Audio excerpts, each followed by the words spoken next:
वरळीमधील VDD चाळीतील रहिवाशांसाठी एक मोठी बातमी आहे। येत्या श्रावणापूर्वी म्हणजेच ऑगस्टपर्यंत नव्या घरांच्या चाव्या त्यांच्या हातात असतील। तर तसेच नव्या घरांमध्ये पाईप गॅस आणि अन्य सुविधा देखील उपलब्ध करून दिल्या जातील, असं आश्वासन म्हाडाचे मुख्य कार्यकारी अधिकारी मिलिंद बोरीकर यांनी दिले। गेल्या अनेक वर्षांपासून या इमारतींचं बांधकाम सुरू आहे, त्यामुळेच प्रतीक्षेत असणाऱ्या बीडीडी वासियांसाठी ही आनंदाची बातमी आहे। वरळीतील जो बीडीडी चाळीचा प्रकल्प आहे त्यामध्ये आता या रहिवाशांना घर मिळणार आहे। त्याची चावी जी आहे ती त्यांना ऑगस्टमध्ये मिळणार आहे। त्यामुळे नक्कीच ही बीडीडी चाळीतील रहिवाशांसाठी आनंदाची बातमी म्हणावी लागेल।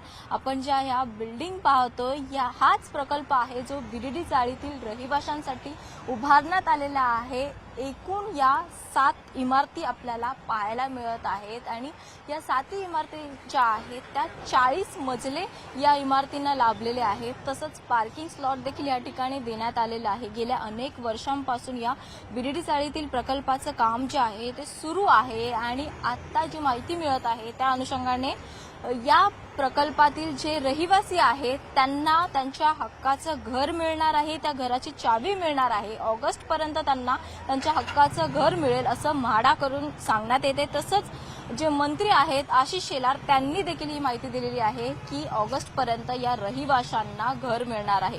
गुरुवारीच म्हणजे 2 दिवसापूर्वीच मंत्री आशिष शेलारांनी याच प्रकल्पाची पाहणी केलेली होती। तसंच रहिवाशांसोबत संवाद देखील साधलेला होता। या प्रकल्पामधील जे समस्या आहेत, काय रहिवाशांच्या समस्या आहेत, पार्किंग स्लॉट म्हणा किंवा पाण्याच्या बाबतीत काही समस्या आहेत त्या जाणून घेऊन आणि त्याचं निराकरण देखील या आशिष शेलार मंत्री यांनी केलेलं होतं। त्या अनुषंगाने आपण जर पाहिलं तर काही महिन्यातच म्हणजे अगदी 2 महिने उरलेले आहेत आणि ऑगस्टमध्येच याच प्रकल्पाच्या ज्या चाव्या आहेत रहिवाशांना बीडीडी वासियांना या प्रकल्पाच्या चाव्या ज्या आहेत घराच्या चाव्या मिळणार आहेत। व्हिडिओ जर्नलिस्ट प्रवीण शेट्टीसह स्नेहा जाधव, न्यूज 18 लोकमत, वरळी। टॉप 18 प्रायोजक डिफेन्स करियर अकॅडमी। युवक युवतींनो, भारतीय सैन्यात घडवा अभिमानास्पद करियर।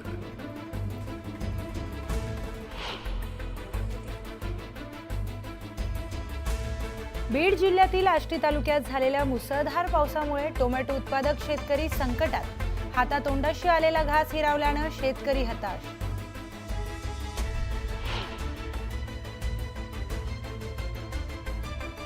सोलापुरातील बार्शी तालुक्यातील साकत इथे अवकाळी पावसामुळे शेती पिकांचं नुकसान।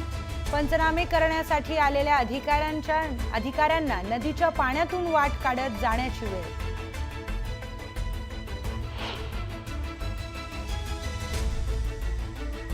मनमाड, मालेगावसह नाशिक जिल्ह्यात मुसळधार पावसाचा कहर। तब्बल 6570 हेक्टरवरील पिकांना फटका।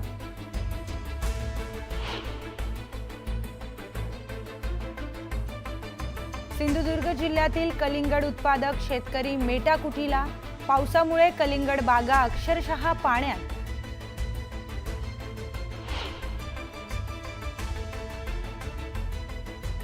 मुसळधार पावसामुळे भीमा नदीला पूर। पाण्याचा जोरदार प्रवाह असूनही जलपर्णींचं संकट।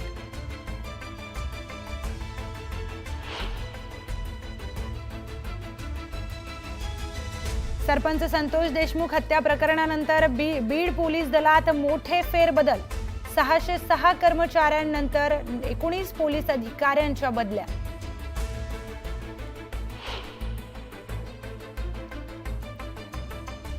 उल्हासनगरमध्ये मोबाईल रिपेअरिंग करणाऱ्या दुकानदाराला बेदम मारहाण। मोबाईल डिस्प्लेची किंमत जास्त सांगितल्याच्या रागातून मारहाण।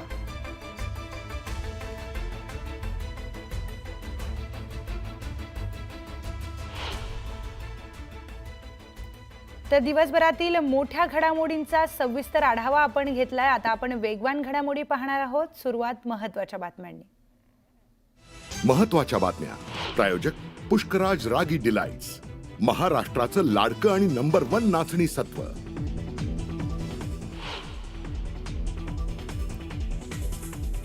शरद पवार आणि उपमुख्यमंत्री अजित पवार आज पुन्हा एका कार्यक्रमाच्या निमित्ताने येणार एकत्र। पुण्यातील वसंतदादा इन्स्टिट्यूटच्या AI बैठकीनिमित्त येणार एकत्र।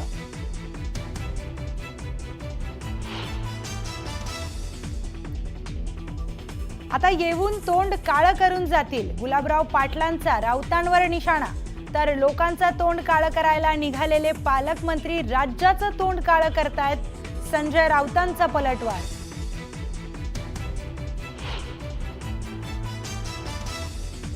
पिंपरी पोलिसांकडून 1 तास निलेश चव्हाणच्या घराची झाडाझडती.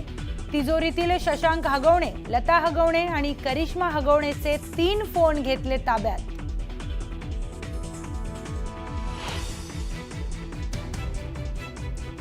मुख्यमंत्री देवेंद्र फडणवीसांच्या उपस्थितीत आज 13 आखाड्यांच्या महंतांची बैठक. कुंभमेळ्याच्या शाही स्नानांच्या तारखांची आज होणार घोषणा.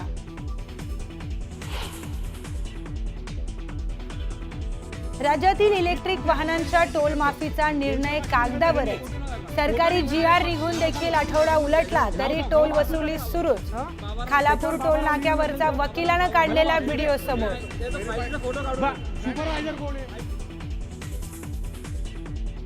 इन हाऊस कोटा रद्द करण्याचा निर्णय अखेर मागे. 11वी ऑनलाईन प्रवेशासाठी इन हाऊस कोट्यातून 10% जागा उपलब्ध होणार. विद्यार्थ्यांसह पालकांना दिलासा.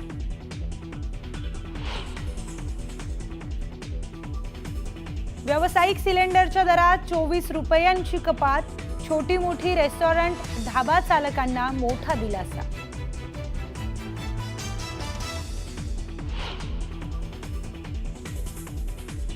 पुणे आणि पिंपरी चिंचवड शहरात PMPLची भाडेवाढ आजपासून लागू. पालिका हद्दीतला पास 40 ऐवजी 70 तर PMRDA हद्दीतला पास 120 वरून 150 रुपयांवर. प्रवाशांच्या खिशाला कात्री.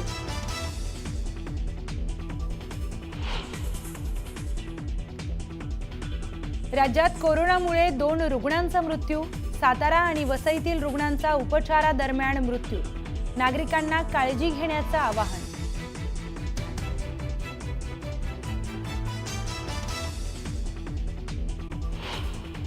तर मागच्या सोमवारी झालेल्या मुसळधार पावसामुळे मुंबईतल्या वरळीतील आचार्य अत्रे चौक मेट्रो स्थानकात पाणी शिरलं होतं. आता हे मेट्रो स्थानक पुन्हा सुरू करण्यात आलंय. 5 दिवसानंतर हे मेट्रो स्थानक पुन्हा सुरू झालंय आणि पावसाचं पाणी शिरल्यानं या स्थानकाचं मोठं नुकसान झालं होतं. पण पहिल्याच पावसात संरक्षण भिंत कोसळल्यानं स्थानकात पाणी शिरलं होतं. यामुळे मेट्रो सेवा ही वरळीपर्यंतच सुरू होती. तर विरोधकांनीही या प्रश्नावरून सरकारवर टीकेची झोड उठवली होती.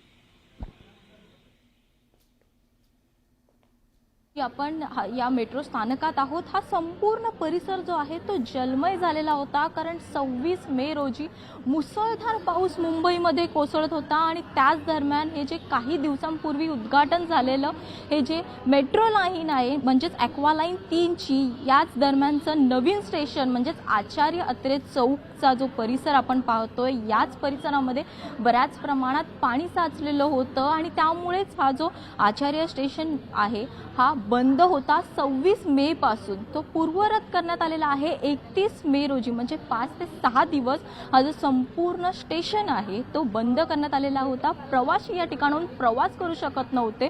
परंतु आपण जर पाहिलं तर 31 मे पासून हा जो स्टेशन आहे आचार्य अत्रे चौक हा पूर्वरत करण्यात आलेला आहे. आपण हा जो परिसर पाहतोय संपूर्ण हा जलमय झालेला असून या ठिकाणी जे आपण भिंत पाहतोय संरक्षण भिंत जी आहे ती जलमय झालेली होती. त्याच ठिकाणी काम सुरू होतं आणि त्यामधूनच पाणी बाहेर येत होतं.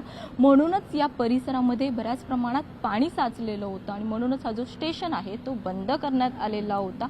याच प्रश्नावरून राजकीय वर्तुळात देखील चर्चा रंगलेली होती की काही दिवसांपूर्वीच या स्टेशनचं उद्घाटन झालेलं आहे, या मेट्रो लाईनचं उद्घाटन झालेलं आहे आणि त्यानंतर अचानक हा जो पाऊस पडलेला आहे त्यामध्ये अचानक याच्यामध्ये पाणी साचलेलं आहे आणि म्हणूनच बंद करण्यात आलेला आहे. परंतु प्रवाशांसाठी ही बातमी महत्त्वाची आपण मानू शकतो की हा जो स्टेशन आहे परिसर हा पुन्हा एकदा खुला करण्यात आलेला आहे. प्रवासी या स्थानकावरून आचार्य अत्रे चौक या स्थानकावरून प्रवास करू शकतात.